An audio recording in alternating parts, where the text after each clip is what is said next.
Welcome कयूं पिया असांजे इब्तिदाई माना जे साईं प्रोफेसर गुलकटोर साहब खे सख़्तु सर्दी जे मौसम में खैरपुर शहर जे तमामु सीनियर शाइर अमीन खे असांजा दोस्त जेके स्टार्ट किया था हवाले सां खैरपुर में एजुकेशन फोरम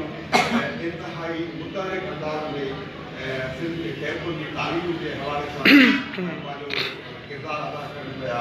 जिनमें साईं ज़हीर साहब मौजूद आहिनि बरोबर एडवोकेट तारिक मैसर ऐं उन्हनि सरवाणी नगर साईं अब्दुल्ला साहब बि आहिनि ये खैरपुर की तालीम के हवाले से मुख़्तलिफ़ एक्टिविटीज़ कंदा रहनि पिया ईअं रिसेंटली उन्हनि हिकिड़ो तालीमी मुशाइरो कयो जेको सब्जेक्ट मुशाइरो हुयो ऐं तालीम जी 14-15 माण्हू ॾिसंदा उहो इंतहाई शानदार प्रोग्राम हो असीं उन्हनि खे बि वेलकम कयूं पिया अब्दुल जाम बि उन ई टीम जो हिसो आहिनि ऐं असीं उन्हनि खे वेलकम कयूं पिया मुंहिंजे भरिसां खैरपुर जी ताजल कम्यूनिटी सां वाबस्ता असांजो दोस्त प्यारो ऐं मज़हर शेख बि आहे असीं उन्हनि खे बि हिन महफ़िल में वेलकम कयूं पिया असांजो प्यारो ताज नानी शाह ऐं पने अदाकारी सां वाबस्ता सुल्तान सुमरो साहब मौजूदु आहिनि उन्हनि खे बि असीं वेलकम कयूं पिया हींअर इंतहाई मुख़्तसर अंदाज़ में पंहिंजे ख़िताब गुज़ारिश कंदुसि साईं ताज सरोज साहब खे त उहे ॿ लफ़्ज़ उन्हनि खे क़बूल था पेश कनि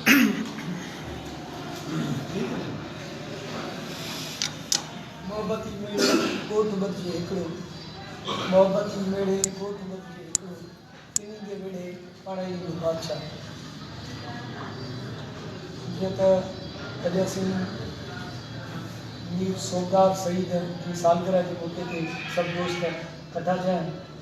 हिते दोस्त जो कि महफ़िल मनाइती महफ़िल में शामिल आहिनि मां उन्हनि खे दिलि जी गहराई सां वज़ीफ़ा तौरु असांजे खैरपुर जे तमामु सीनियर शाइर अदीब ऐं अदाकार जंहिं सॼी सिंध में पंहिंजो पाण मञायो आहे असांखे उनजी शख़्सियत ते उनजे कम ते मुकमल तौरु भरोसो बि आहे फ़ख़ुरु बि आहे मीर साहब जी जेका शाइरी आहे उहा तक़रीबन उनजी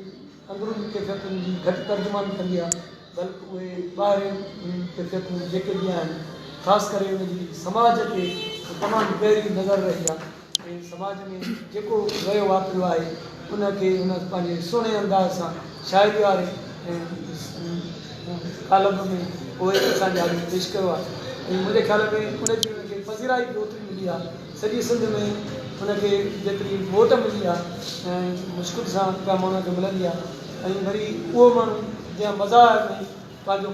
पाण अंदरि में रोई बि ॿियनि माण्हुनि खे खिलायो आहे मीर साहिबु जॾहिं स्टेज ते चढ़ियो आहे त हज़ारे तादाद में हज़ारे माण्हू खिली पवंदा आहिनि मां सम्झां थो मीर साहिब जी वॾे वॾी कामयाबी इहा ई आहे त हुनजे अचण सां हुनजे ॻाल्हाइण सां हज़ारे माण्हू खिली पवनि इहा मीर साहिब जी कामयाबी आहे मुंहिंजी दुआ आहे त अलाह करे अञा बि मुंहिंजी उमिरि घणी थिए असां हमेशह सालगिरह मल्हायूं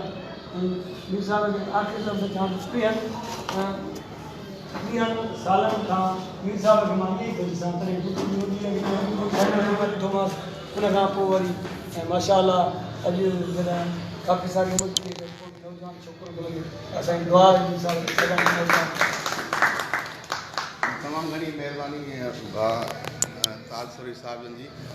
हीअ जेकी महफ़िल जी अरेंज आहे जेको मेज़बान आहिनि उहे असांजा साईं मुख़्तियार मलिक साहब जनी आहिनि ऐं हिन महफ़िल खे थोरो पुर रौनक करण लाइ हिकिड़ा जेके लवाज़मात हुजनि था हिन महफ़िल जा त जेके तोहफ़ा आहिनि अजरक जा तोहफ़ा गुलनि जा तोहफ़ा त मूंखे जेका शइ मैंशन कराई पंहिंजे दोस्त हाशिम वटि यार लॻे कोन थो त घोट लॻे त पोइ ख़बर कोन थी पए कंहिंजी सालगिरह आहे त जेके हार आहिनि अजरक आहिनि उहे उन्हनि खे पेश कयूं त पोइ वरी अॻिते हुन कारवाई जी बिल्कुलु ये अजरक जो तोहफ़ो आऊं पंहिंजे तरफ़ां असांजे प्यारे शाइर साईं मीर सोमदार शहीद साहिब खे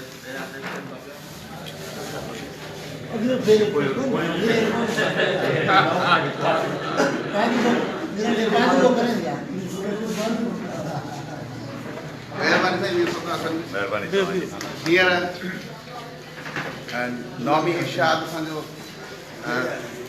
फार्मर दोस्त आहे अजरक जो तोहफ़ो खणी आयो आहे जेको वीर सौदा साईं खे पेश कंदो साईं हाशिम भट्टी साहिब जन गुलनि जो तोहफ़ो साईं वीर सौदा साईं साईं वीर सौदा साईं साहिब ऐं हाशिम भट्टी साहिब जी तरफ़ां गुलनि जो तोहफ़ो असांजो सीनियर अदाकार सुल्तान सुबुह साहिब बि आहिनि जिन पिणु गुलनि जा ख़ूबसूरत तोहफ़ा मुख़्तार भरिया तोहफ़ा नेतो साहिब बि आंदो आहे ऐं साईं वीर सौदा जन खे पेश कयो वेंदो किताब जो तोहफ़ो असांजो एडवोकेट वैसर साहिब बि आंदो आहे वीर सौदा जन खे पेश कयो वेंदो आहे अजर किताब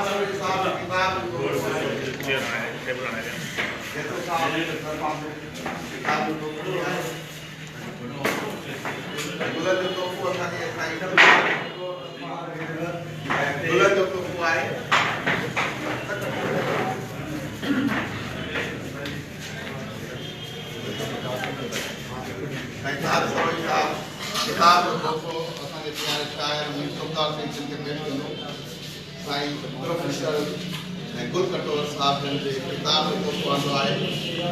जेको असांजे वीर सौदा साईं जन खे पेश कयो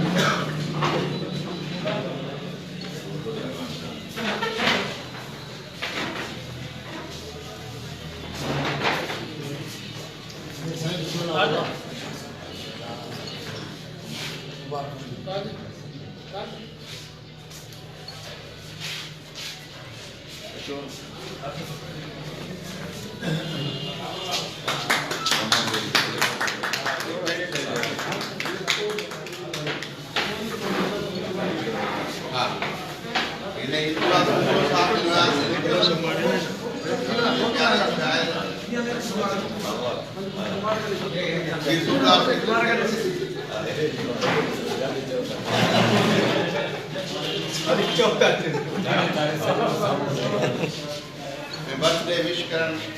दोस्त मदर शेख साहब जन आहिनि तमामु घणी दोस्तनि जी महिरबानी जिन मोहबत भरिया ही तोहफ़ा असांजे प्यारे शायर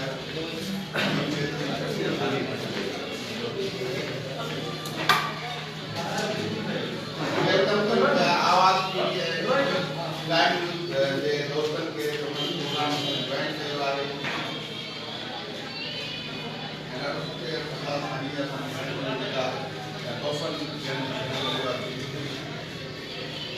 हींअर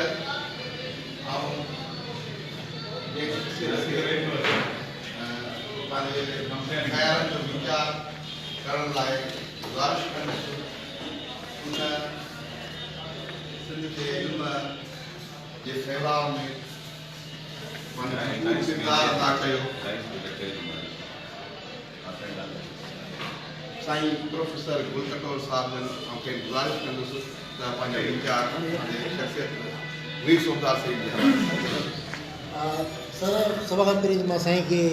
मुबारकबाद ॾींदुमि साईं काई जनम ॾींहुं आहे तव्हां साल इनखे न ॾिसबो आहे मिड़ई कमु अॻिते हलायो कोई मसइलो न आहे माण्हू 70 सालनि में माण्हू जवान हूंदा आहिनि 4 सालनि जो असां जीअं तव्हां आहियो हा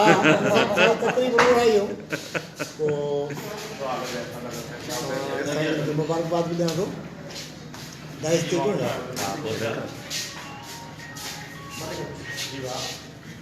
डाइस ते ॻाल्हायूं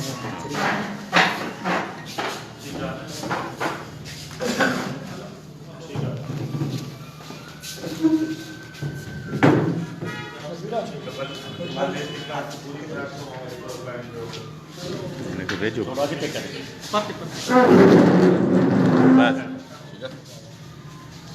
साईं जी जेका शख़्सियत आहे उहा मल्टी डायमेंशनल आहे ऐं उनमें इलाही खूबियूं आहिनि उहा हिकु अधु खूबी न आहे हिकु त हू शाइर आहे दानशवर आहे सुठो इंसानु आहे ऐं अदाकार आहे ऐं शाइरी में पंहिंजी डिक्शन आहे लिखण में पढ़ण में कराइण में दोस्तो सभ खां ॾुखी जेका शाइरी आहे उहा मुंहिंजे ख़्याल में उहा मज़ाहिया शाइरी हूंदी आहे ऐं जंहिंजो साईं असां वटि जेको आहे सो बादशाह अदाकार आहे शाइरी बि ॾुखी ऐं अदाकारी बि ॾुखी इन ज़माने में चारणी चकरनि खां पुछनि त रोंदो करे टाइम थिया चारणी चकरनि जेको म्यूट मूवी जो दौर हो जंहिं ज़माने में आवाज़ न हो फिल्मनि में उनजो वॾो अदाकार हो हुन चयो कि बरसाति पवंदी आहे मां तॾहिं रहंदो आहियां त जेको मज़ाहिया अदाकार हूंदो आहे उहो सभिनी खे खिलाईंदो आहे पर ॾुखियो हू बि हूंदो आहे तकलीफ़ूं हुनखे बि ईंदियूं आहिनि पर हू पंहिंजी तकलीफ़ुनि खे पंहिंजे उनखे टिकाए करे उहो माण्हुनि खे खिलाईंदो आहे साॻियो ई जॾहिं फिल्म हिकिड़ी ठही मेरा नाम है जोकर इलाही मुंहिंजे दोस्तनि मां फिल्म ॾिठी हूंदी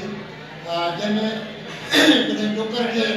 थिएटर में छॾींदा आहिनि उन ॾियारे उनजी माउ मरी वई हूंदी आहे त उहो जेको डायरेक्टर तुंहिंजो इम्तिहान आहे त पोइ हुन में वञ ऐं वञी करे पंहिंजी अदाकारी ॾेखार हालांकि वॾो हुनजो ग़म हूंदो आहे ऐं वॾो हुनजो जेको चवंदो आहे कि हिन शो में न में असांजो शो ख़िलाफ़ु थींदो त माण्हू तोखे ॿुधण आया आहिनि ॾिसण आया आहिनि तंहिंजे करे तोखे पंहिंजो परफॉर्म करिणो आहे जेके अदाकार हूंदा आहिनि उन्हनि सां अहिड़े क़िस्म जा मरला पेश ईंदा आहिनि साॻी मूवी में राज कपूर जॾहिं कलाम ॻाईंदो आहे जाने कहाँ गए वो दिन कहते से जेको मशहूरु गानो आहे ऐं उहो जॾहिं हुन मां आख़िर में मथो किरी मरी वेंदो आहे त माण्हू ताड़ी वॼाईंदा आहिनि सम्झंदा आहिनि त हिकु अदाकारी थो करे हालांकि जॾहिं उहो पंहिंजो आख़िरी दफ़ो उनजा पसार हूंदा आहिनि त दोस्तो जेका इहा अदाकारी आहे जंहिंजो साईं माहिर आहे साईं असांजो सुबदार साईं त इहा वॾो फन आहे माण्हू खे खिलाइण वॾो फन रोइण बि आहे फन पर रोइण जे लाइ को घणो मसइलो न आहे पर खिलाइण ऐं मुसलसल खिलाइण ॾाढो ॾुखियो कमु आहे मां दुआ थो कयां पियो त साईं खिज़री हयाती माण्हुनि ऐं उहे असांखे पंहिंजी खेरपुर खे असांखे पंहिंजी सिंध खे असांखे पंहिंजी धरती खे उनजो नालो रोशन कनि जीअं उहे रोशन कयो आहे ऐं उनजी औलाद ऐं उहो ख़ुशि रहनि न खपे तमामु घणी महिरबानी साईं प्रोफेसर गुलमेटोर साहब जी ऐं दोस्तनि जी गुज़ारिश त पंहिंजा जेके अहसास वॾनि खां थींदा आहिनि मुख़्तसिर दोस्तनि जी जेकी वक़्त जी थींदी बि आहे हींअर जे शख़्सियत खे गुज़ारिश कंदुसि उहा शख़्सियत हिकु ई वक़्तु एयरपोर्ट में इल्म जे हवाले सां सुञातल माण्हू उस्ताद आहिनि ऐं गॾोगॾु उन्हनि जी शिनाख़्त में हवाला अचनि था पिया उहो रेडियो पाकिस्तान खैरपुर जे हवाले सां जेका सदाकारी ड्रामे जी आहे उन भरपूर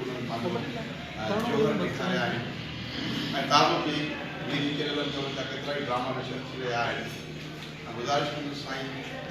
हाशिम भट्टी साहब खे उहे अचनि ऐं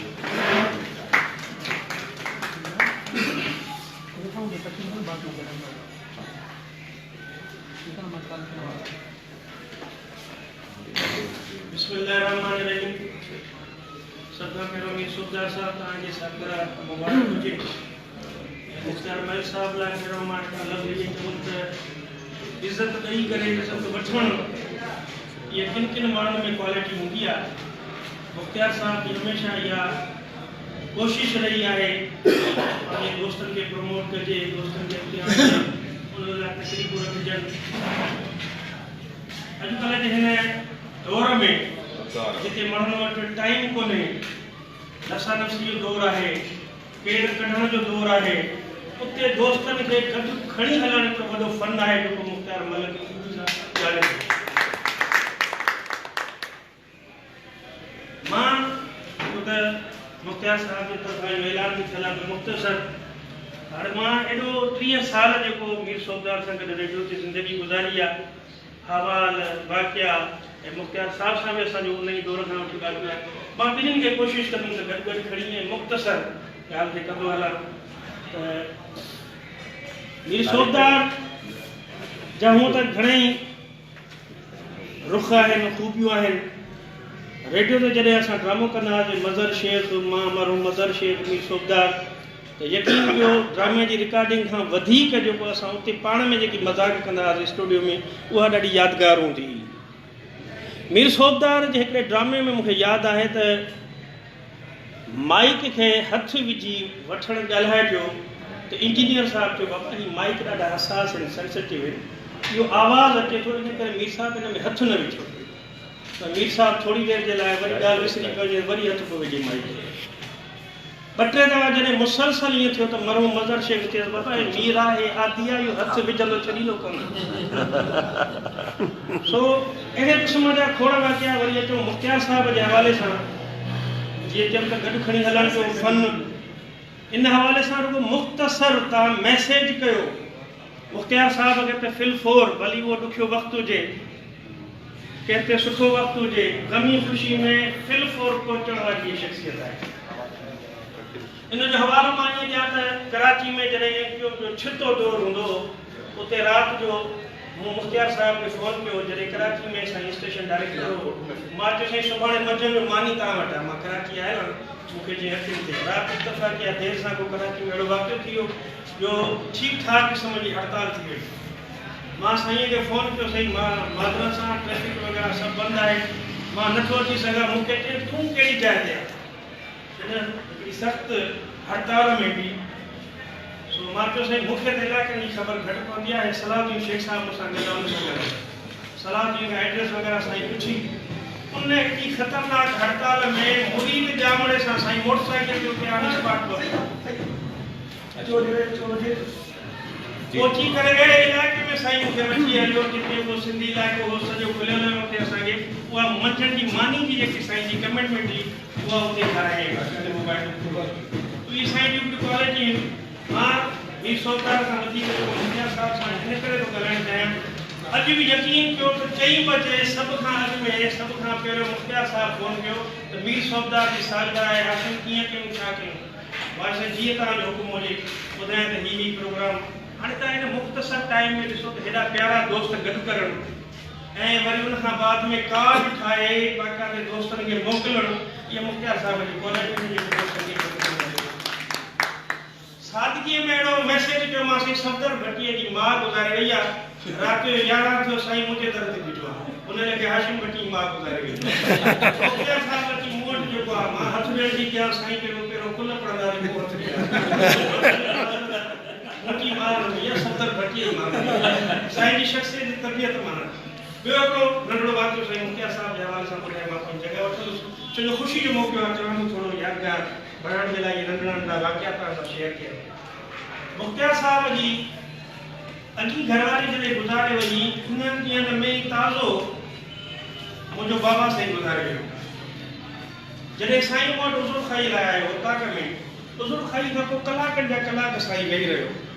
मूंखे अजीब परेशानी साईं हाणे उथे छो थो 2-3 कलाक थी विया आहिनि कुल बि थी विया ॻाल्हि मथां ॻाल्हि ज़माने जूं ॻाल्हियूं खुटनि ई कोन पियूं मां चयो साईं जी होॾे घरवारी गुज़ारे वई आहे मुंहिंजो बाबा गुज़ारे वियो आहे साईं अलाए छा अम्मा जो संग घुरंदो मूंखां अलाए छा तव्हां सभिनी जी वरी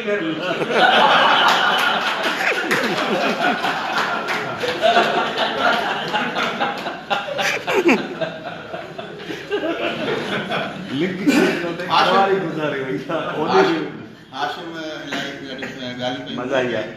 पंहिंजो मुखिया साहिबु हाशिम आहे माना इलाही ख़ूस वारो दोस्त आहे मुखियार पंहिंजी जीअं मां या शौकत आहे हाशिम आहे उहो बि असां मुखिया साहिब खे पंहिंजे वारिद जी थी हैसियत ॾिनी आहे ज़िंदगी में इहो पोइ शक कोन्हे जो इहो कीअं कमु ॾाढो सुठो थिए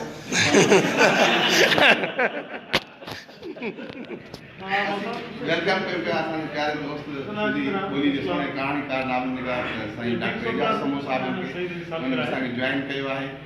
ऐं हींअर ऐं जे शख़्स खे पंहिंजे ख़िताब लाइ सॾु कंदुसि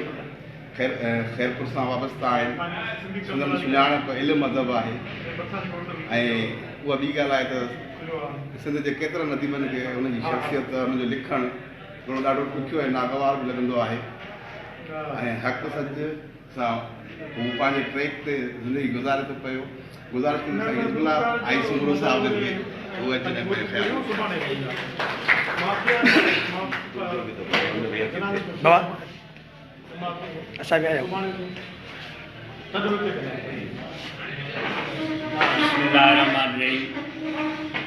इज़त माब साईं मीर सोबदार सईद साहब साईं मुख्तियार मलिक साहब साम्हूं वेठल सभु दोस्त अहबाब इल्म ऐं अदब सां चाह ऐं उन सां वाबस्तगी रखंदड़ दोस्तो अस्सलाम वालेकुम। सभ खां पहिरीं त मां मीर साहब जे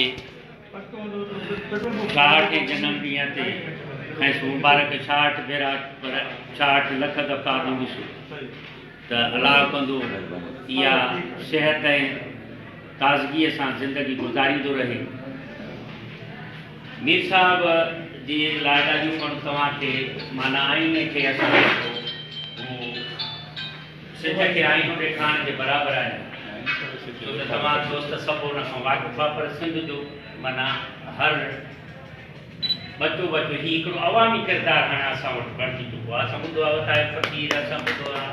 ॿियूं शख़्सियतूं। असां तव्हां जेके आहियूं उहे जेके आहिनि उहे हिकिड़े ख़ासि तबिके ताईं सुञाता वञूं था, पर मीर साहब हिकिड़ो ख़ासि तबिके ताईं बि उहो बि सुञाणेसि थो ऐं आम तबिको बि सुञाणे थो। तंहिंजे करे हिन दौर जो ऐं हिन ख़ैरपुर जो हिकिड़ो अवामी किरदारु आहे सिंध जो, ऐं हिन ते असांखे फ़ख़ुरु आहे। हीउ हर वक़्तु वरी चवंदो आहे त मां कंहिं बि ग्रुप सां वापसि ॾींदा आहियूं, मुंहिंजी कंहिं बि माना उन पाण खे न्यूट्रल बणाइण जी कोशिशि कंदो आहे, हिनखे इन पासे दोस्त विढ़ियल थो हुजनि ऐं उहे गॾिजनि। अॼु मुख्तियार साहिब हिकिड़ी ॻाल्हि तमामु हिते बहितरीनु कई त असां सभिनी दोस्तनि सां उन्हनि जे प्लेटफॉर्मनि जे बूते उन्हनि सां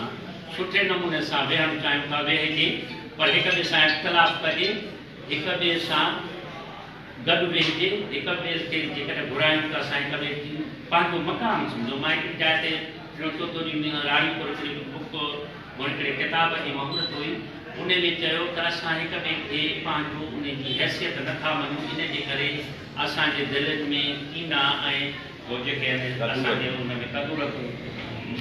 मापिजी वयूं आहिनि ऐं उहे हिकु जाइ ते निकिरनि नथियूं। ऐं ख़ुदा रा ही जेके प्रोग्राम आहिनि इन्हनि जा इहे ई मक़सदु आहिनि त असां गॾिजी वेही उन्हनि माण्हुनि जा गुण ॻाल्हियूं ऐं उन्हनि माण्हुनि खे तक़रीबुनि में घुरायूं सभिनी खे ऐं हिक ॿिए सां वेहण बि हिकिड़ी वॾे में वॾो ब्रेक थ्रू आहे। असां तव्हां सभु इन ते इतफ़ाक़ आहे त ख़ैरपुर जे अदब ऐं इल्म खे तरवीज ॾियारींदासीं। उबदार जागीराणी ऐं नसीर भुट्टो साहिब जा ॿिया दोस्त जेके बि आहिनि हिन प्रोग्राम जंहिं अरेंज कयो आहे सभिनी जी महिरबानी ऐं उन्हनि खे मुबारकबाद। तमामु घणी महिरबानी भाउ हिमतुल्ला सुमरो साहिबनि जी। ऐं हींअर आउं गुज़ारिश कंदुसि सिंध जे इलेक्ट्रॉनिक मीडिया जे तमामु वॾे नाले ख़ासि तौर ते सिंधी ड्रामे जे हवाले सां मुंहिंजी सिंध में तमामु वॾी मञता आहे। हीउ किरदारु हीउ आर्टिस्ट इन जे करे बि वणंदो आहे जो हीउ जॾहिं डायलॉग ॻाल्हाईंदो आहे त सिंधी ॿोलीअ जे लहजे ऐं तलफ़ुज़ जो तमामु घणो ख़्यालु रखंदो आहे। अव्हांजे तालीमी सरकार में साईं अख़्तर फ़ख़्र साहिब।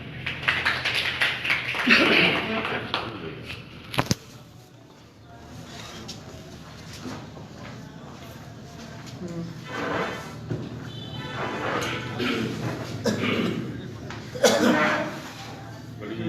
महिरबानी खुदा साहब ऐं तमामु दोस्तनि खे असां शुक्रगुज़ार आहियूं असांजी एॾी वॾी आर्टिस्ट सिंध जे नामियात अदाकार शाइर कवि जनाब मीर सोगा सईद जी ख़ुशीअ में शामिल थियणु असां सभिनी जा आर्टिस्ट जे तरफ़ां आहियां। उन्हनि पंहिंजे हिन महफ़िल खे बख़्शी आहे। ऐं ॿियो सभ खां वधीक मां शुक्रगुज़ार आहियां जनाब मलिक साहब जंहिं थोरी उमिरि ते आहे त हुन कोशिशि थो कई न निकिरे ऐं अॼु ई कुझु कुझु करे अचिजे। अहिड़ो दोस्तनि सां वाक़िफ़ो कयो। मूं वटि बि शाम जो देस संदन मैसेज पहुतो जेको हो ऐं हमेशह फ़र्क़ु न पवंदो। गैदरिंग थींदी आहे हिननि जे तरफ़ां ई मूं वटि पाण वठंदो आहे। मीर सोगा जी जेका शख़्सियत आहे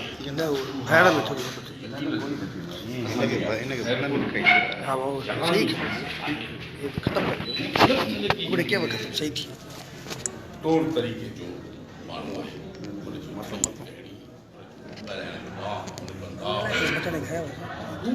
बिल्कुलु मुख़्तलिफ़ आहे हिन ख़ैरपुर में रहंदड़ आम इंसाननि खां। शायदि उहा ई शइ आहे जंहिं हुनखे ख़ैरपुर में हिकु मुमताज़ हैसियत ऐं शख़्सियत बणायो आहे। ही इन ॻाल्हि जो यकीनन पाबंदीअ सां इज़हार करे थो ऐं कोशिशि बि कई अथई त मां का बि बुर न बणिजां ऐं उन में हे यकीनन कामयाबी वियो आहे कि सभिनी दोस्तनि खे प्यारो बि आहे। सभु दोस्त हिन जी एतिरी इज़त बि कनि था ऐं जिते बि वञे थो मान लॻे थो, इज़त बि लॻे थो। मुंहिंजो संदसि रेडियो सां वॾो हिकिड़ो हाणे अदाकारी जे हवाले सां अदाकार नज़र अचे थो या मीर खां जेतिरो कमु वरितो वियो आहे ही उन खां केई हिसाब न थिए था ॾिसंदा, पर अजीब असांजी जेका हिते फनी आहे जेको हिते फनी माहौल आहे उन में अहिड़नि कैरेक्टरनि खां उन जी ॾांहुं तौर ते कमु वरितो ई न वियो आहे। ही तमामु वॾो कमु करे सघे थो, ही अहिड़ा कैरेक्टर करे सघे थो जीअं नसीरुद्दीन शाह ग़ालिब जो कैरेक्टर करे सघे थो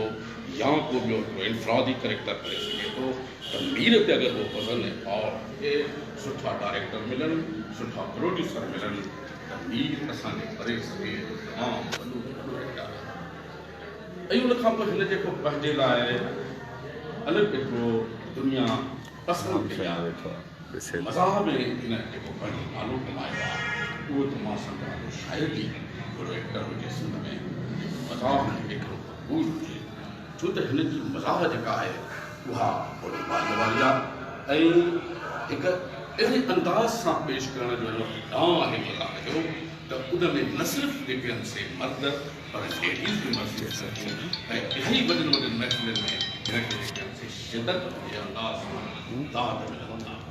मज़ाहिया शायदि त कमाल बि थो करे। उन खां पोइ जेका वरी असुलकियत आहे जेके किथे किथे हिन इश्किया में अंदाज़ में धक वेठा करणु इंसान आहे उनजे ज़िंदगी में इहे शयूं ज़रूरु अचनि थियूं। उहे शयूं बि जेके पावरफुल आहिनि जेके कॾहिं कॾहिं हिन ताईं मूंखे ॿुधायूं ऐं मां ॿुधियूं आहिनि जंहिंमें हिकिड़ो हिन जो पुराणो ॻाल्हि हूंदी हुई त बैलगाॾियुनि जी धूड़ त ॾाढी उॾरी हूंदी। हर हुन जी शादीअ जो मंज़र पेश थो करे त शादी जेको आहे हुनजी थी आहे, हाणे बैलगाॾियुनि ते ॼञ वञे थी। उन ॼञ वञण जो जेको हिन मंज़र पेश कयो आहे उहो कॾहिं कॾहिं त ॿुधाईंदे पाण जो रोई पवंदो आहे, छो एॾो वरी अहसासु बि आहे, एॾी दर्दमंद दिलि बि रखे थो। पर हिन पंहिंजे सूरनि खे लिकाइण जो जेको अंदाज़ आंदो आहे उहो मज़ाक खे खणी आयो आहे ताकी मुंहिंजा उहे सूर लिखी वञनि, दर्द लिखी वञनि, मां बि खिलंदो रहां, माण्हू बि खिलनि। हिकु दफ़ो मूंखे कुझु परेशानी थी, रात जो इलाही टाइम हुजे, 11 पिया थियनि, इंसान आहे कॾहिं कॾहिं कैफ़ियत थी थी वञनि। मां मीर खे फ़ोन कयो, मीर किथे आहे? मीर चयो मां स्टाफ क्वार्टर में जो हाणे घर आहे उते रहे थो। 11 पिया थियनि, मीर मां खिलणु थो चाहियां। मीर चयोसीं मां हाज़ुरु आहियां, मां घर वेठो आहियां। मां सिधो मोटरसाइकिल कढी 11 बजे तो हुनखे खयो आहे। सियारे जी राति हुई, उतो ई निकिता हूं जाॾे यूसुफ वारो इहो शादी हाल ठहियो आहे। इन पासे हिकिड़ो होटल या कोई कार्नर निकितो आहे परते, उते वञी वेठा आहियूं, कलाक 2 वेठा आहियूं। जॾहिं उथियासीं त काॾे मुंहिंजा उहे ॿार विया, काॾे परेशानियूं वयूं, सफ़ा फ्रेश थी उतां थियासीं त हीउ अहिड़ो बि इंसानु आहे, तव्हांखे केॾी महिल बि फ़ोन कयो हीउ तव्हांखे मिलंदो ऐं चवंदो मां हाज़िर थियां थो। मुख़्तार मलिक साहिब हिकिड़ो ड्रामो कयो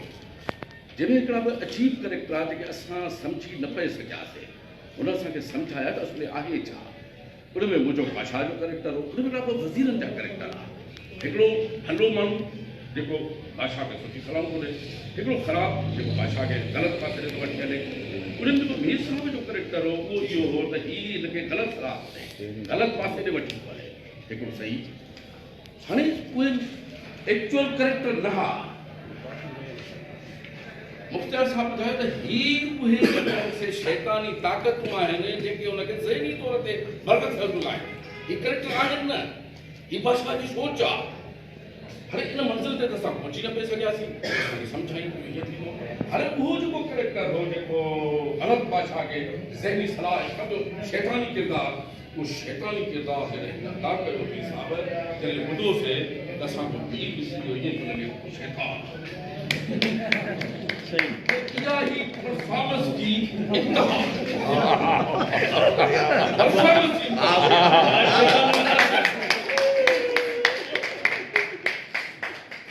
साम्हूं वारो करेक्टर जेको शरीफ़ थियण जी कोशिशि कयूं उहो शरीफ़ न थी सघे पर हिननि उन करेक्टर खे पाणी खे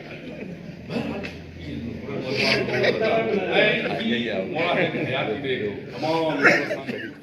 पंहिंजे साईं राजकट हिनखे इहो नालो ॿुधी जॾहिं असांजे ख़िरप जो वतायो फ़क़ीर आहे असांजे ख़िरप जो राज कपूर आहे पर साईं ॿी ॻाल्हि करे त राज कपूर मरी थो वञे साईं खे मां माज़रत सां चवंदो त हुन में कोन हो फिल्म में जीअरो हो छो त राज कपूर ते मां PhD आहियां साईं खे मां ॿुधायां तो बहरहाल असांजी दुआ आहे साईं सां अरे वधीक टाइम वठिणो थो कोन्हे इलाही दोस्त वेठा आहिनि हिकु दफ़ो वरी मुख़्तार साहिबु ऐं मुख़्तार साहिब जी पूरी टीम जंहिंमें मुख़्तार डॉक्टर एजाज ऐं सरोई इहा हिकु मज़बूत टीम आहे ऐं मूंखे उमेद आहे कि इहा मज़बूत टीम अला कंदो त अहिड़ा प्रोग्राम हलाईंदी रहंदी ऐं असां सभिनी दोस्तनि खे गॾु कंदी रहंदी असां सॼा खुराक आहियूं तमामु घणी महिरबानी कया अख्तर फ़खर साहब जन जी हींअर आऊं जंहिं शख़्सियत खे किताब जी दावत ॾिनुसि उनजो कंट्रीब्यूट हूअं त ख़ैर जे मसीहाई पेशे सां आहे पर हिकु डॉक्टर जो हुजण सां गॾोगॾु हुन पंहिंजे लाइ जेका शइ हूंदी उहा घणे खां लिखणु पढ़णु इज़हार हुन पंहिंजे इज़हार जो जेको ज़रियो पंहिंजी शख़्सियत जो इज़हार जो जेको ज़रियो बणायो उहो इल्मु अदब नावल लिखियईं ड्रामो लिखियईं कहाणी लिखियईं भरपूर लिखी त डॉक्टर एजाज साहब सां मौजूदु आहिनि कंहिं गुज़ारिश कंदुसि उहे अचनि ऐं असांजी शख़्सियत जनाब मीर सोबदार सईद सां उन्हनि सां घणो वक़्तु गुज़ारियो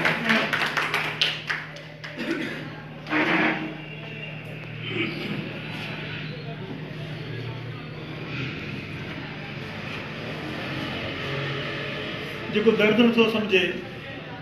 उहो प्यार मां छा ॼाणे जीअं आहे खटियो हरदम उहो हार मां छा ॼाणे मोहबत जे नशे में जा नथी पंहिंजा सुञाणे पई उहा दीद कहिड़ी चइबी दीदार मां छा ॼाणे ही शेर मीर सुबदार सईद जो हुयो जेको मूं चयो मीर सुबदार सईद असांजो उन्हनि दोस्तनि मां आहे जंहिं दोस्तनि सां दिलि जो किताबु खोले न रखिबो आहे हालांकि इहे असांखे उमिरि में वॾो आहे जॾहिं शुरूआती ॾींहं मूंखे यादि था अचनि जॾहिं मां आवाज़ इन चाणका मेडिकल कॉलेज इन फर्स्ट प्रोफेशनल MBBS त मीर सां मुंहिंजी मुलाक़ात थी आहे मीर सां पहिरीं मुलाक़ात जेका मुंहिंजी थी उन खां पोइ जॾहिं मां चाणका खां वेकेशन ते मोकल ते ईंदो हुउसि त मां मीर खे ख़ैरपुर में ॻोल्हींदो हुउसि कि मिलंदो किथे पोइ मूंखे इहा पक थी वई त हीउ माण्हू फिरदौस होटल में ज़रूरु मिलंदो उन वक़्तु में मां अदीब कोन हूंदो हुउसि अदीब त मां इलाही देरि सां थियो आहियां राइटर पोइ मीर सां मां कचहरी कंदो हुउसि मीर जी कचहरीअ में जेको नशो हुयो जेको नओं माण्हू हिन सां जॾहिं मिलंदो त जीअं हीरोनी पंहिंजी पुड़ी वठण लाइ 8 मेल पंधु करे वेंदो आहे पंहिंजी उहा नशे जी ॿाड़ ख़तमु करण लाइ ईअं ई नओं जेको पढ़ंदड़ हूंदो या नओं अदबी दोस्त हूंदो या एक्टिंग सां हुनजो तालुक़ु हूंदो मीर खे ईअं ॻोल्हंदो ऐं जेसि ताईं मीर सां न मिलंदो तेसि ताईं हुनखे पंहिंजे जिस्म में मतिलबु बेचैनी ऑफिशियली त मीर सां तमामु घणियूं ॻाल्हियूं असांजो आहिनि जेके हिते नथा करे सघूं जीअं हाशिम इलाही ॻाल्हियूं करे वठियूं त हाशिम जे मतिलबु तक़रीर में लफ़्ज़नि में मज़ा आहे उहो मज़ा आने करे आहे जो हिनखे हिकिड़ो असां चवंदा आहियूं मेडिकल में त फ्रॉम द पेरेंट्स ॾाढो पढ़ ॾाढे खां मिलंदो आहे त हाशिम जे पीउ खे अदाकार नंढो वणंदो हुयो नंढो तव्हांखे ख़बर आहे पाकिस्तान जो हिकिड़ो कॉमेडी मतिलबु एक्टर हुयो ऐं सुठो परफॉर्मर हुयो इन करे पीउ खे नंढो वणंदो हो त पुटु त मस्किरो थी सघे थो 100% थींदो उन में को शक ई न कयो हुनजी ॻाल्हियुनि में मज़ा कीअं न ईंदो मीर सुबदार सईद बेसिकली हिकु पोएट आहे हिन जी शाइरी जेका खैरपुर जे मां सम्झां थो त अदीबनि खां सवाइ जेके आम माण्हू आहिनि उन्हनि सभिनी दुकानदारनि खां वठी मां सम्झां थो चांहि पीअंदड़ ताईं सभिनी खे ॾिनी ऐं मीर सोबदार साईं जी सॼी किताब उन्हनि माण्हुनि खे घणनि खे यादि हूंदो मीर जी चांहि ठाहे उन खां पोइ मीर अचे थो अदाकारी करे अदाकारीअ में हिन रेडियो पाकिस्तान में ड्रामा कया मुंहिंजा खोड़ में ड्रामा कया मीर में बेसिकली जेको माण्हू वेठल आहे उहो माण्हू वेठल आहे उहो मज़ाक खे घणो पसंदि करे पर मूंखे हिन में इहो लॻंदो आहे त हिन जो मज़ाक खां वधीक जेको ट्रेजिडी मतिलबु आहे सीरियसनेस आहे करेक्टर जेको मतिलबु आहे उहो हुनजे मज़ाक मां मूंखे as a writer as a मतिलबु त ॾिसंदड़ एज़ ए मतिलबु त डायरेक्ट कंदड़ मुंहिंजा गॾु डायरेक्ट कया स्टेज आहे त मूंखे हीअ इलाही सगारो लॻंदो आहे हुनजे मज़ाक खां वधीक पर हिन जी जेका स्ट्रक्चर आहे हिन जो जेको माण्हू सां मिलणु जुलणु आहे उहो मज़ाक वांगुरु ॻाल्हाइणु दरवेशनि वारो ऐं कॾहिं बि इहो रिएक्शन न कंदो आहे त मां फलाणे टोले सां आहियां मां फलाणे टोले सां आहियां हालांकि ॾिसां घणा ई टोला आहिनि इवन एसि ताईं जो मां हिकिड़ो किताबु खणी वियुसि जेको मां पहिरियों छपिराया पोइ मुंहिंजा 4-3 किताब थी चुका आहिनि कहाणी जा त मूंखे जेको पब्लिशर पंहिंजो नालो न पियो ॾिए मतिलबु त पब्लिकेशन जो जेको हिन पब्लिकेशन जो नालो न छपींदुसि हिन पब्लिकेशन छपींदुसि छाजे करे त मां 10 सालनि खां उहो नालो लिखां पियो वेठो त उन में माहौल चेंज थी वियो उन खां पोइ कंप्यूटर अची वियो मोबाइल फोन अची वियो लैपटॉप अची वियो माना इलेक्ट्रॉनिक्स इलाही शयूं अची वियूं मूंखे नावल रीराइट करे करे मां थकिजी वियुसि त मां हाणे हिन नावल खे मां कढां पोइ आख़िर में हुन मूंखे चयो त हिन नाले सां छपराइनि मां चयो छपराए बसि वठी पैसा जेका हज़िबला ॻाल्हि कई त जेसिताईं तव्हांखे किताब मञो कोन था अञा मां इनखे पब्लिशर खे कहिड़ो सर्टिफिकेट ॾियां मां 3 कहाणी मतिलबु जा किताब ॾेई चुको हुयुसि अलाए केतिरा मां एवार्ड कयां कहाणियुनि खे पर अञा पोइ मूंखे पंहिंजो ऐं उन पब्लिकेशन सां अहिड़ा किना किताब ईंदा आहिनि जेके मां पंहिंजी हिन में कबट में रखण लाइ चाहियां पर उन जे नालनि सां ईंदा आहिनि मुंहिंजो किताब न आहे उन नाले सां ठीकु आहे इहे ज़िंदगी जा न मञण वारा ऐं मञण वारा हिकिड़ा मापा जेके माण्हू तोरे पर कंहिंजो तव्हां कंहिं बि क्रिएशन में खे तव्हां दरवाज़ो बंदि करे रोके नथा सघो क्रिएशन जेका उहा रोशनी आहे जेका ज़ोरीअ बि पंहिंजो रस्तो ठाहे करे पंहिंजो ज़ाहिर कंदी आहे ऊंदहि में पंहिंजी रोशनीअ जो मतिलबु पंहिंजो वजूद पतो ॾेखारींदी आहे मीर साईं जॾहिं पुछंदा आहियूं त बाबा कहिड़े मतिलबु पासे जो आहीं पोइ मुंहिंजो हिते झड़ो थींदो मां चयोमांसि थोरो पाण खे नोन करे त तूं आहीं कहिड़े पासे जो मूंखे चवंदो आहे अक्षर बसि मां जा सभु दोस्त आहिनि मां सोचींदो आहियां त मीर चवंदो आहे मीर जान फ़क़ीर आहीं या त मुनाफ़िक़ आहीं छाजे त मुनाफ़िक़ कोई माण्हू हूंदो आहे चवंदो आहे सभु मुंहिंजा दोस्त आहिनि ज़रूरु मतिलबु त जेको इंसानु आहे जीअं अतर जो शैतान इहो जो हिन करेक्टर सुठो कयो मीर साईं जो मतिलबु त फ़रिश्तो आहे त शैतान आहे इंसान आहे सूफ़ीअ जहिड़ी तबियत जो मालिक आहे पर मीर कॾहिं बि न कयो आहे हिकिड़े ॾींहुं मतिलबु चयो मां मीर ॻाल्हि ॿुध तूं ॻाल्हि क्लियर करे त टोले करे में आहीं मूंखे जे ॻाल्हि ॿुध डॉक्टर साहिबु सिगरेट वठी मूंखे हथ में नथी सिगरेट पी मूंखे जे घर हूंदो आहे चयो त कुकड़ कुती गॾा सभु गॾु हूंदा आहिनि न इहे सभु ईअं थी मां चयो तुंहिंजे मिसाल में वज़न आहे पर हाणे कुतीअ जो त पंहिंजी जाइ ते जेको जाइ हूंदी गॾे जी बि जाइ हूंदी माण्हूअ जी जाइ हूंदी कुकड़ जी जाइ हूंदी न हिकिड़ी जाइ सभु निकितो निबेड़ न ऐं हीउ जेको मीर सोबदार सईद जेको आहे हिन में जेको आहे बर्दाश्त ॾाढी आहे हिनखे तव्हां वेठा हूंदो कचहरी में चांहि पीअंदो सिगरेट पीअंदो कोई जुमिलो अहिड़ो तव्हां हिनखे तेज़ चई ॾींदो न सिगरेट जो सूटो सॼो उधर में गिड़े करे ॿाहिरि ईअं कढंदो आहे ईअं खणी ईंदो आहे की हेतिरो वजूद ऐं एॾो मतिलबु त अहिड़े माहौल में जिते तव्हां सर्वाइव करण जे लाइ तव्हांखे अलाए केतिरनि माण्हुनि सां विढ़णो थो पए लिखंदे विढ़णो थो पए साम्हूं विढ़णो थो पए ॾिसी करे माण्हू पासो बदिलाइणो थो पए पर हिन माण्हूअ में इहे शयूं सभु बर्दाश्त हेतिरे वजूद में जेके समाया अथई त इहे नंढड़ो माण्हू न आहे ही तमामु वॾो माण्हू आहे ही असां खां वॾो माण्हू आहे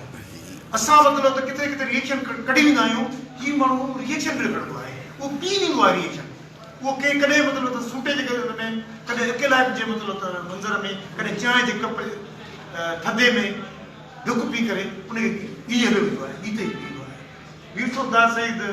मुंहिंजो दोस्त आहे, मुंहिंजो साईं आहे। मां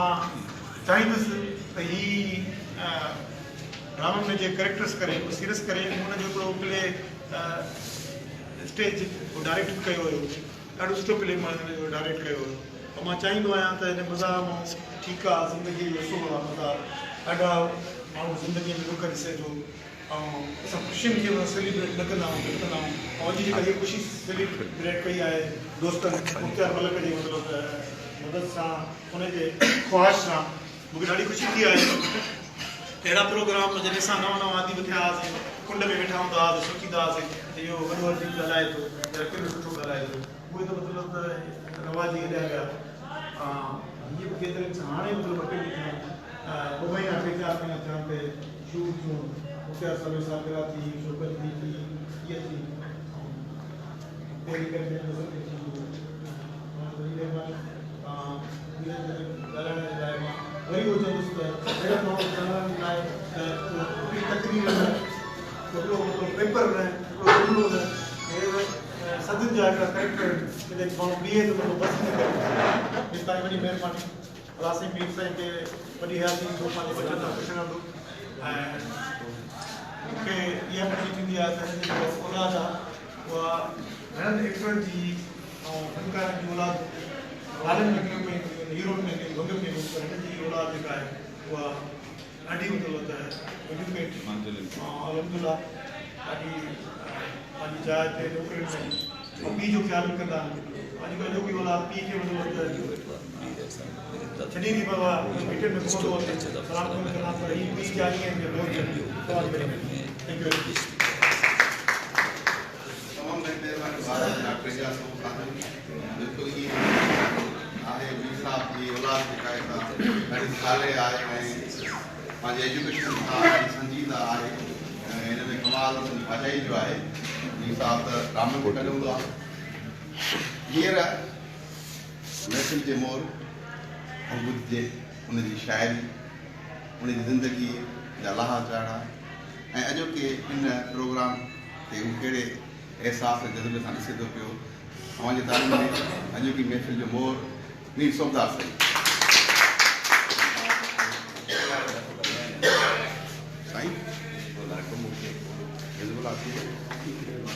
बिस्मिल्लाहिर्रहमानिर्रहीम। मान वारो साईं बहितरीन शख्सियत जंहिंजा थोरा ई थोरा मूं ते बारोड़ जा साईं मुख़्तियार मलिक साहब, साईं हाशिम भट्टी साहब, साईं डॉक्टर एजाज़ साहब ऐं साईं हिज़बुल्लाह सुमरो साहब, साईं प्रोफेसर गुल साहब ऐं असांजो साईं अख्तर खोखर साहब या ॿिया दोस्त जेके मोहम्मद सुल्तान वेठो आहे, असांजो सुमरो ऐं ॿिया सभु दोस्त जेके बि वेठा आहिनि, उन्हनि सभिनी खे मुंहिंजे तरफ़ां सलाम। ऐं मां हिकिड़ो अर्ज़ु कयो आहे त मूंखे ख़ुशी जहिड़ी ॻाल्हि आहे ऐं मां शुक्रगुज़ार आहियां साईं मुख़्तियार मलिक साहब जो ऐं उतार जागीराणी साहब या जेका बि मुख़्तियार साहब सां दोस्त, साईं हाशिम भट्टी आहे, साईं सुमरो असांजो हिज़बुल्लाह साहब आहे, सभिनी दोस्तनि जो शुक्रगुज़ार आहे जंहिं मूंखे यादि कयो आहे अॼु हिन जनम ॾींहं ते। मूंखे ख़ुशी आहे। उन खां पोइ मां हिकिड़ी ॻाल्हि अर्ज़ु रखां त मां 2 शयूं ज़िंदगीअ में जाइ खां वठी जेसिताईं नाबालिग हुयुसि तेसिताईं त ख़बर कान हूंदी त दुनिया छा आहे, पर जॾहिं थोरो थोरो सम्झ में आयुसि तॾहिं मूं हिकिड़ी तलाश शुरू कई जेका अञा ताईं तलाश करे रहियो आहियां। उहा मां तव्हांखे हिकिड़ी पॉइंट अॼु मां पंहिंजी ज़िंदगीअ जी ॿुधायां। उहा इहा ई आहे त हिकिड़ो त मां पाण खे पाण ॻोल्हे न सघियो, जेकी कोशिशि कई अथमि पर अञा मां पाण खे ॻोल्हे न सघियो आहियां त मूं में छा आहे ऐं मूंखे छा करणु खपे, मूंखे छा आहे, मूं में कहिड़ियूं कहिड़ियूं सलाहियतूं अलाह करीम रखियूं आहिनि ऐं मां उहे सलाहियतूं ॿाहिरि कढी दोस्तनि ताईं पहुचाया। हिकिड़ो त पाण खे पाण ॻोल्हे न सघियो, ॿियो त पंहिंजनि में पंहिंजो ॻोल्हे न सघियो। छो त जॾहिं पंहिंजनि में पंहिंजो ॻोल्हिजे थो उन दग में मूंखे मज़ा मिले। अर्ज़ु करे वञां, ॾुखनि ट्रेजिडी ज़िंदगीअ में जेके सर्विसूं हुयूं या रिश्ता आहे हो इन्हनि मां ॾुख सुख हर मुश्किलूं अचनि थियूं इंसान वटि, पर उन सभिनी मुश्किलुनि जे उन ओचितो मूंखे मज़ा मिली। इहा छाजे लाइ मिली त जॾहिं ॾुख पंहिंजो अंत कंदा आहिनि त सुखनि में तब्दील थी वेंदा आहिनि, जॾहिं लुड़क पंहिंजो अंत कंदा आहिनि त टकनि में तब्दील थी वेंदा आहिनि। उन वक़्तु मूंखे मज़ा दग में मिली ऐं उन मज़ा मूंखे इहो सेखारियो त पंहिंजनि खे ॻोल्हि। मां जॾहिं मज़ा शुरू कई त सभिनी सां त सभु मूंखे प्यारु करणु लॻा, सभु शइ करणु लॻा। वरी सोच में पियो पवां त हीअ दुनिया कीअं आहे, कहिड़े हिसाब सां। त उन खां पोइ जॾहिं दोस्त मां किताबु लिखियो, पहिरियों ई मुंहिंजी शाइरी जो किताबु आयो लुड़क टक ऐं संसार, जंहिंमें असांजो अवतार जागीराणी ऐं ॿियनि दोस्तनि वीरन प्यारनि जी मूंसां वॾी हेल्प कई ऐं मां उनजो महाग हिकु पंहिंजी प्यारी शख़्सियत साईं मुख़्तियार मलक वटि खणी आयुसि उहो महाग लिखण लाइ। मुख़्तियार साहिबु चयो बाबा यार इलाही ॾींहं लॻंदा, 2-3 ॾींहं। मां जो केतिरा बि ॾींहं लॻी वञनि लिखाइणो मुख़्तियार खां आहे, महाग ॿिए कंहिंखां न लिखाईंदुमि। चई इहो छाजे करे? मां यार हिकिड़ी ॻाल्हि ॿुधायां त मां जंहिं तलाश में आहियां त पंहिंजनि में पंहिंजो ॻोल्हियां, मूंखे तूं पंहिंजो नज़र थो अचे, इन जे करे मां खणी आयुमि। हालांकि ॿिया अदीब खोड़ा, ॿाहिरियां अदीब खोड़ा, नसीर मिर्ज़ा साहिबु हो या दर सुमरो साहिबु हो या गुल साहिबु हो, सभु मोतबर शख़्सियतूं आहिनि, पर मां जॾहिं पंहिंजनि में पंहिंजो ॻोल्हणु शुरू कयो त मूंखे मुख़्तियार मलक नज़र आयो। मां हुन वटि पंहिंजो किताबु ॾिनो ऐं साईं बि अलाह जी महिरबानी सां थोरी देरि कयईं, पर हिकिड़ो अहिड़ो सुहिणो माग लिखियईं मुंहिंजे किताब ते जो अॼु ताईं दोस्त हुन जेका आहे हुनजी तारीफ़ कंदा, हुन माग खे लिखंदा। ऐं ॿियो त हीउ जेको अहसान मूं ते कयईं ऐं मुंहिंजे हिकिड़ो जनमु ॾिणु वाधाई, माना अॼु मां ॼायो आहियां मीर सोबदार ॼायो आहे। इहो ॻाल्हाए थो इहो मीर सोबदार जो, हीउ मीर सोबदार न आहे, हीउ जेको बीठो आहे इहो मीर सोबदार न आहे, हीउ जेको ॻाल्हाए थो इहो मीर सोबदार आहे। इन खे अञा तलाश में आहियां त इहो इन में कहिड़ियूं ख़ूबियूं आहिनि, कहिड़ियूं ख़ासियतूं आहिनि, कहिड़ियूं ख़ामियूं आहिनि, कहिड़ियूं ख़राबियूं आहिनि। इन जदोजहद में हीअ मुंहिंजी ज़िंदगी हले थी ऐं 66 साल मूं इन ज़िंदगीअ खे जेका इन में ॾिना। ऐं उन खां पोइ मां हिकिड़ी PTV ते हाणे हिकिड़ी मज़ा गज़ल चई आहियां, मां चवां थो उहा तव्हां दोस्तनि खे थोरो ॿुधायो। हा उहा ॿुधाया दोस्तनि खे खिलाया। मां कथां किसे मूं साईं PTV ते हाणे मुंहिंजो हिकिड़ो मज़ाहिया मुशाइरो हो। हा साईं, हा इहो ॿुधो अलाए केॾा वियो पतो ई कोन। हा उहो त ज़िंदगीअ में जेके बि रंग हलनि था उन ज़िंदगीअ जे रंगनि में हीअ मुंहिंजी दिलि अव्हां खे ॾिसण ते हिरियल आहे, अचां की अव्हां ॾे जो भाड़ो खुटल आहे, उमाणिया अव्हां ॾे को फोटू कढाए पर छा कयां हीअ टिकड़ बि खुथल आहे। उमाणिया अव्हां ॾे को फोटू कढाए पर छा कयां हीअ टिकड़ बि खुथल आहे। उमाणिया अव्हां ॾे को फोटू कढाए पर छा कयां हीअ टिकड़ बि खुथल आहे। पॉलिसी मां ठाहियां पिरी प्यार जी कीअं, या ॿुधण जो शइ, पॉलिसी मां ठाहियां पिरी प्यार जी कीअं, किरोना जे भउ खां ॿूथाड़ी बदल आहे। पिरी प्यार जी मां पॉलिसी कीअं ठाहियां, किरोना बीमारी का ॿूथाड़ी बदल आहे। करायूं जॾहिं तौर पंहिंजे जिस्म जी, चयां अॻे खां 10 किलो घटियल आहे। सर हीअ सिटूं ॿुधण जहिड़ियूं आहिनि। हीअ सिटूं मुंहिंजो हसीनो अव्हां वटि वेकंसी का आहे, हसीनो अव्हां वटि वेकंसी का आहे, सरकारी नौकरी ते बंदिश पियल आहे, अचां की अव्हां ॾे जो भाड़ो खुटल आहे। आदमशुमारी चरनि जी जॾहिं थी, आदमशुमारी चरनि जी जॾहिं थी, चयो लिस्ट में तुंहिंजो नालो लिखियल आहे। आदमशुमारी चरनि जी जॾहिं थी, चयो लिस्ट में तुंहिंजो नालो लिखियल आहे। अॼु खार मां घर जो कूलर भॻो अथमि, अॼु खार मां घर जो कूलर भॻो अथमि, इहो कारनामो बि मुंहिंजो कयल आहे। हीअ सिटूं बेगम जे अॻियां मां हीअं बीठो आहियां। सभु बीहंदा आहिनि, इन सचपच यादि आहे, मां पंहिंजी ॻाल्हि थो कयां। बेगम जे अॻियां मां हीअं बीठो आहियां ॼण कुर्बानी जो बकरो खट सां ॿधल आहे। बेगम जे अॻियां मां ईअं बीठो आहियां ॼण कुर्बानी हो बकरो खट सां ॿधल आहे। मुबारक सभिनि खे नए साल जी नओं साल बि शुरू थियो आहे ऐं मुंहिंजी बि तव्हां सालगिरह कयो था। मुबारक सभिनि खे नए साल जी असां आशिक़नि जो त सिज ई लथल आहे। मुबारक सभिनि खे नए साल जी असां आशिक़नि जो त सिज ई लथल आहे। तो ज़िंदगीअ जी सफ़र ऐं हीअ ज़िंदगी जेका हले थी मां इहो ई कंदुमि त अचो पाण खे ॻोल्हियूं ऐं पंहिंजनि में पंहिंजा जीअं मुख़्तियार साहिब इहो चई विया त हीउ अदब हीउ प्यार हीउ प्रीत इहो गिरूप बंदीअ जो नालो न आहे। हीउ गिरूप बंदीअ जो नालो न आहे। मोहबत कंहिं गिरूप जो नालो न आहे।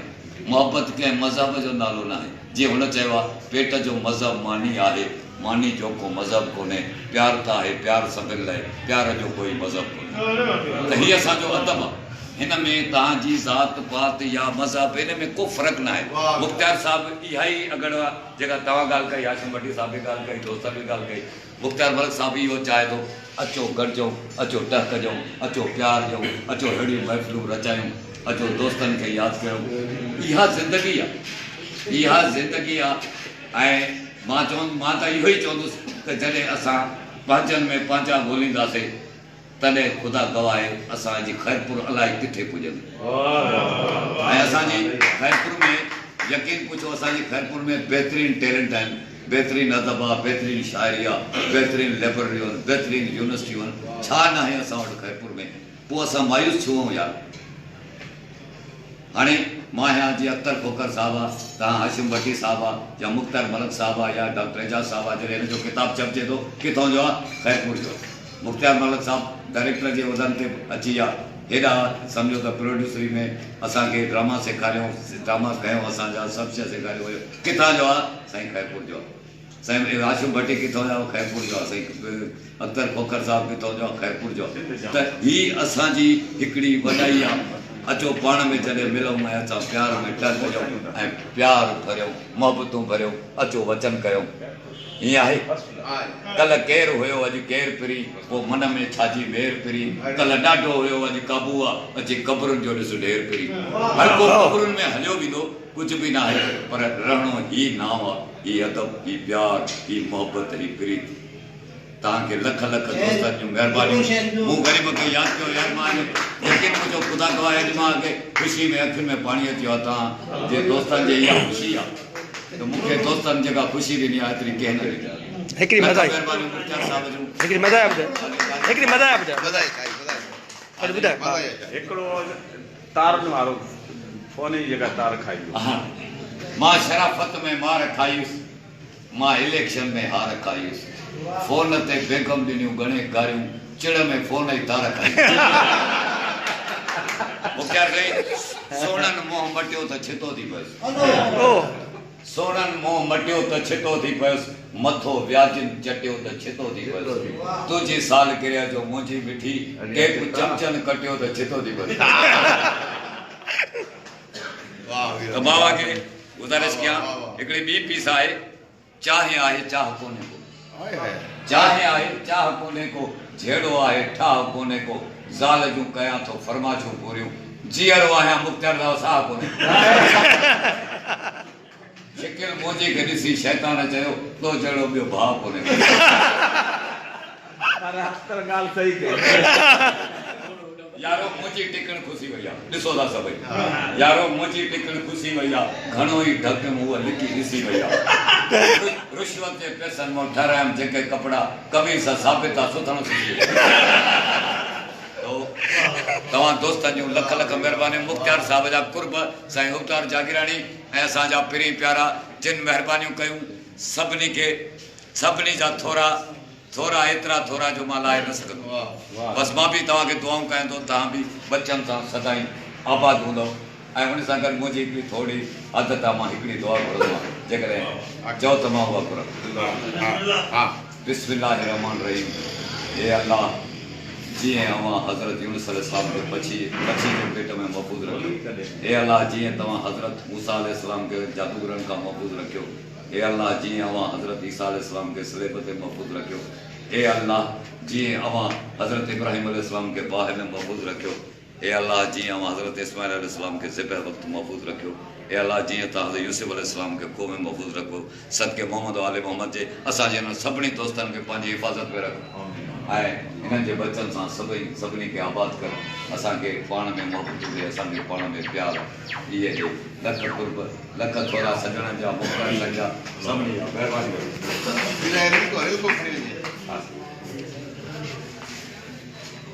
तमामु घणियूं मिठियूं ॻाल्हियूं मोहबत वारी बहस वॾिया असांजे मुंहिंजे व्यक्ति जो मुंहिंजी सुविधा खे था ॾियनि। हींअर अॼु जे हिन महफ़िल जी वज़ारत कंदड़ सिंधी ॿोलीअ जे इंतिहाई मुंतज़िर शख़्सियत इल्म अदब जे हवाले सां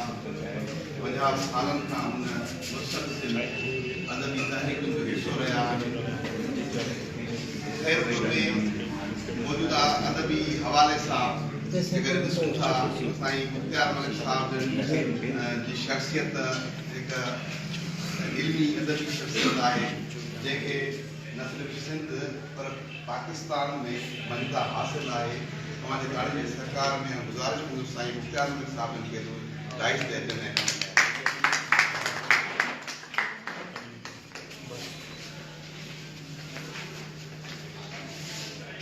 इंतहाई मानाता ऐं प्यारा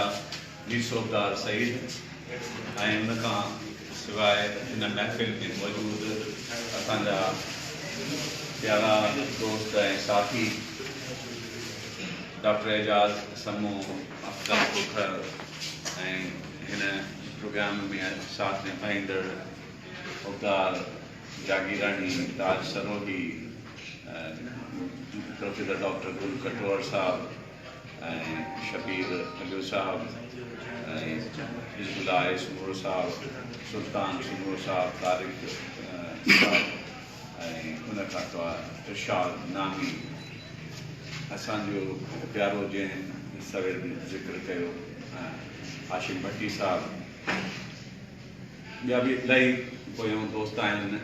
सभिनी जा इंफरादी तौर ते नाला न वठी सघूं, नसीर जेतो साहब ऐं ॿिया दोस्तो।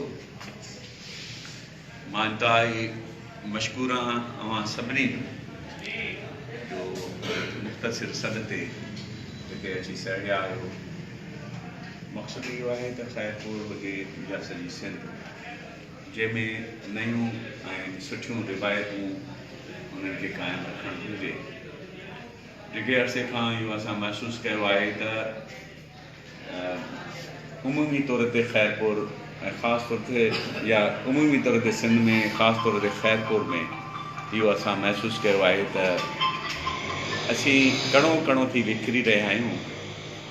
मां काफ़ी अरसे खां इन शयुनि जो जाइज़ो वरितो, उन में कंहिंखे बि ॾोहारी नथो सम्झी सघां, छाकाणि त मां इन नतीजे ते पहुतो आहियां जॾहिं नज़रिया ख़तमु थी वेंदा आहिनि तॾहिं इनफ़रादी रवैया जमा पैदा थींदा आहिनि ऐं मुफ़ादी क़ुवतूं अॻिते अची वेंदियूं आहिनि। नज़रिया कहिड़ा बि हुजनि, मज़हबी नज़रिया हुजनि या क़ौमी नज़रिया हुजनि, उन्हनि समूरनि में इज्तमाहियत थिए थी ऐं असांजी इज्तमाहियत मुख़्तलिफ़ सूरतुनि में टुटी रही आहे ऐं घणई मुफ़ादनि में असां विरहाइजी रहिया आहियूं। उहो इन जे करे जो असां सिर्फ़ु नंढनि नंढनि सर्किल में ज़िंदा रहणु चाहियूं था पिया, पर पाण खे इन ॻाल्हि जो अहसासु आहे ई कोन त ईअं करण सां असां केतिरा हानेकार या मुस्तक़बिल जे लाइ कहिड़ी नई सूरत हाल पैदा करण जे लाइ वञी रहिया आहियूं। इन ॾिस में पोइ मूं सोचियो त असांखे पंहिंजो इंफ़रादी किरदार बि अदा करणु घुरिजे। दोस्तो, मीर सौदार सईद खैरपुर जी उहा शख़्सियत आहे जिन जो बुनियादी तौर ते फ़न सां लाॻापो आहे। फ़न उहो ड्रामे जो हुजे या उहो फ़न हुजे शाइरी। शाइरी में हुनखे मिज़ाह जेतोणीकि उनखे बेजो लॻी, पर हुन शाइरी में मिज़ाह खां सवाइ मां इहो चई सघां थो त अवामी रंग आहे। हुन अवामी रंग जी शाइरी कई आहे जॾहिं मूं हुनजी पहिरीं किताब जो मुहार शाइरी वारे जो लिखियो हुयो त हुन में ख़ासि तौर ते मिज़ाज जी वसी पस मंज़र में मूं ॿुधायो त आलमी सतह ते जेको मिज़ाज लिखी वञे थी त उन जा का अहिड़ी मिज़ाज आहे जेका तव्हांखे खिलाईंदी, का अहिड़ी आहे बज़ाहिर तव्हांखे खिल महसूसु थींदी, उनजो पस मंज़र महसूसु थींदो ऐं उनजे लाइ मुख़्तलिफ़ नाला आहिनि। कोई कॉमिक थो चए, को उनखे मुख़्तलिफ़ नाला आहिनि, ह्यूमर थो सॾे, पर इन्हनि में स्लाइटली डिफरेंट आहिनि उहे मज़ा आहे। त हिकिड़ी अहिड़ी मज़ा आहे जेका पाण किरदारु पैदा करे उन्हनि जे ज़रिए कराई वेंदी आहे ऐं उहा मज़ा तमामु वॾी अहमियत रखे थी पई। ऐं किरदारु सादो हिकिड़ो आम चलणो ऐं अवामी ऐं उहो ॻाल्हि वॾी कंदो, खिलियल ॻाल्हि कंदो, उनजो पस मंज़र वॾो हूंदो, जीअं डॉक्टर एजाज़ ऐं या खोखर साहिब जी अहिड़ी ॻाल्हि कई। सो मीर सौदार सईद असांजो उहो लेजेंड आहे जंहिं ख़ासि तौर ते रेडियो ऐं टीवी ड्रामे में पंहिंजो पाण ॾेखारियो। रेडियो सां पहिरें ॾींहं खां वाबस्तु आहे, हिन खां सवाइ हिन जी पूरी कोशिशि रही, हिन में हिकिड़ी जुस्तजू हुई, हिन जे अंदरि में का अहिड़ो फन हुयो जेको हुन ॿियनि ताईं पहुचाइणु पियो चाहियो। सभिनी खे ख़बर आहे त मीर खैरपुर में हिकु जुदागाना ज़िंदगी गुज़ारींदड़ शख़्सियत आहे। खैरपुर जे मुख़्तलिफ़ होटलुनि ते हिकिड़ी जाइ ते 4-4 कलाक वेही, कॾहिं हुनजे इर्द गिर्द नौजवान आहिनि, उन्हनि सां उन्हनि जे मिज़ाज जूं ॻाल्हियूं करे थो, उन्हनि खे पाण ॾांहुं छिके रखे थो। उन खां सवाइ कॾहिं हू जेको आहे हिन क़िस्म जी महफ़िलुनि में वेठो आहे, कॾहिं ऑफिसरनि सां गॾिजी वञी उन्हनि जे मेड़नि ऐं महफ़िलुनि में पोइ हिनखे खणी बीठा हुआ त 4 मज़ाहिया ॻाल्हियूं कंदो। ऐं ईअं सियासतदाननि वटि बि हिन जी मक़बूलियत रही। पीर साहिबु पागारो त हिन खां तमामु घणो मुतासिर हुयो। हिकिड़ी वीडियो वायरल मौजूदु आहे उहा जंहिंमें मीर साहिबु हुन सां खे मज़ाहिया शाइरी ॿुधाए थो। पीर साहिबु पागारा जेके हिन दुनिया में न आहिनि, उन्हनि बि हिननि जी शाइरीअ खे मतिलबु जॾहिं ॿुधो त एंजॉय कयो। इहो हिनजो फन आहे जेको हर कंहिं में न आहे। ऐं मीर साहिब जे हवाले सां मां हीअ हिकिड़ी मुख़्तसिर ॻाल्हि करे इजाज़त वठंदुसि त मीर सौदार सईद मुंहिंजे घर मुंहिंजे उताक ते हिकिड़ी मूंसां मिलणु आयो। उन वक़्तु कुझु शख़्सियतूं मूं वटि वेठियूं हुयूं, उन्हनि में आगा सलीम साहिब बि मौजूदु हुयो। सिंध जो वॾो नाविल ऐं कहाणीअ जो वॾो नालो आहे। उन सां तारीफ़ मीर साहिब जो थियो ऐं मीर साहिब जे तारीफ़ खां पोइ मीर साहिबु कचहरी करे हलियो वियो। कुझु ॾींहंनि खां पोइ आवा साहिबु मूंखे फ़ोन कयो। हीअ ॻाल्हि रिकॉर्ड ते रखण जी आहे नसीर। आवा साहिबु मूंखे फ़ोन कयो त यार उहो तव्हां मुख़्तियार जंहिं मीर तालपुर सां मिलायो हुयो, अॼु उनखे मां चैनल ते ॾिठो आहे ऐं छा उनजी परफॉर्मेंस आहे, हीअ त मूंखे तव्हांजो सिंधी ॿोलीअ जो नसीरुद्दीन शाह थो लॻे। ऐं पोइ मां मीर साहिब खे इहा ॻाल्हि ॻोल्हे वञी हथु करे ॿुधाई, छो त मुंहिंजे नज़र में बि इहे वॾा ट्रिब्यूट वारा लफ़्ज़ हुआ। हा, वाह। सो मीर सौदार सईद पंहिंजे पर में हिकिड़ी कोशा आहे। असांजूं हुनजे लाइ दुआऊं आहिनि। जेको बि जंहिं बि शख़्सियत जी इज़त करे थो, चाहे उहो असां सां गॾु हिते न आहे या कंहिं, उहे माण्हू इज़त लहनि ऐं असांखे घुरिजे त हिकिड़ो अहिड़ो एटमॉस्फेयर पैदा कयूं जंहिंमें असां पंहिंजी मानाइती शख़्सियतुनि ॾांहुं उन्हनि खे महदूद सर्किल्स मां में पैदा न कयूं ऐं उहे सिर्फ़ु उन्हनि ते कंहिं हिकिड़ी ख़ासि गिरोह जो टैग न हुजे। ऐं ख़ुदि असांजी शख़्सियतुनि खे बि सोचणु घुरिजे त असां कंहिं हिकिड़े ठपे सां हलंदासीं त उन ठपे मां ॿाहिरि निकिरूं। तव्हां सॼी सिंध जा आहियो, तव्हांखे हिकिड़े ख़ासि गिरोह जा न आहियो। सो असां हिन माहौल खे अॻिते कोशिशि कंदासीं। जंहिंखे पंहिंजो शऊर इजाज़त ॾिए, असीं उन्हनि खे सुठियुनि महफ़िल में गॾु रखंदासीं। महिरबानी तव्हांजी।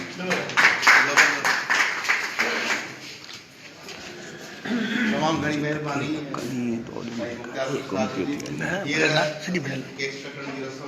अदा कंदासीं।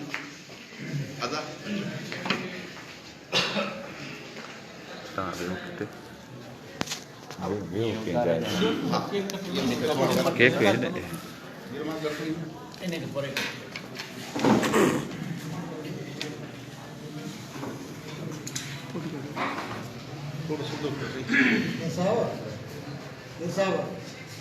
चटणी जी समय चटणी की ना है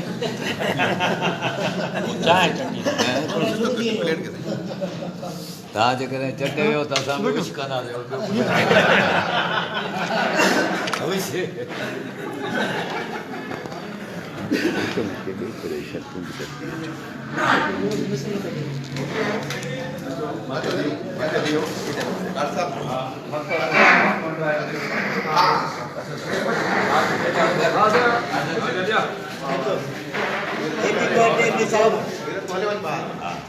Happy birthday, Mirza. Happy birthday.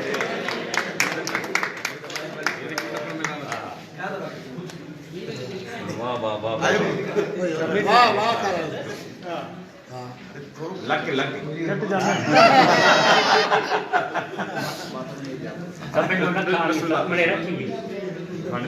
दोस्तनि खे खारायो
थोड़ा जगह ॾींदा आहियो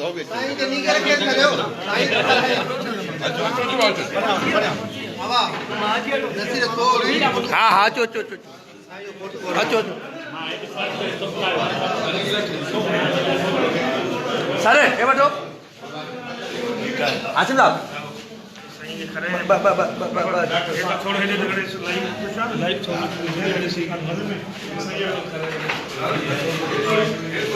हीरे खड़ा ना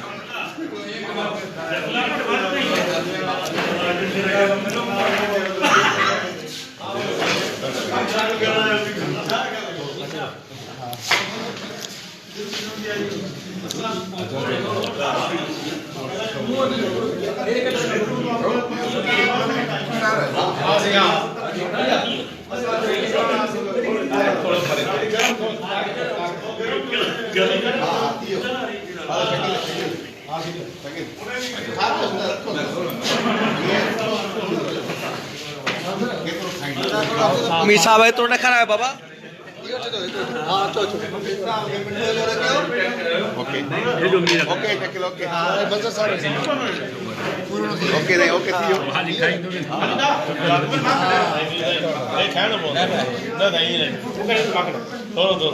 थोड़ो मिसाब थोड़ो तो रखन दे दियो फरमान रखन दे बाबा रखन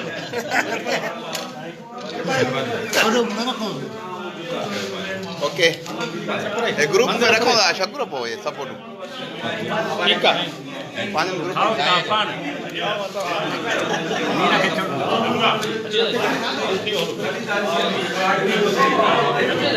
हां सही दियो नहीं अस्सलाम वालेकुम मुख्तार साहब भाई मुख्तार साहब मेरे मेरे हां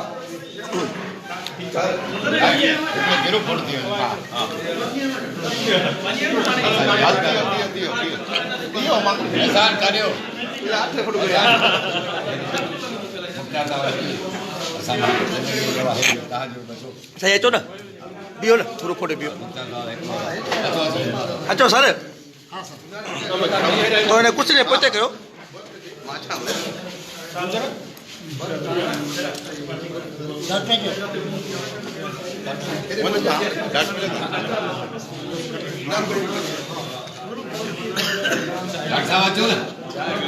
दोस्त कट रहे हैं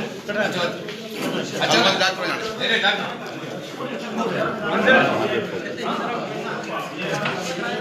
हाँ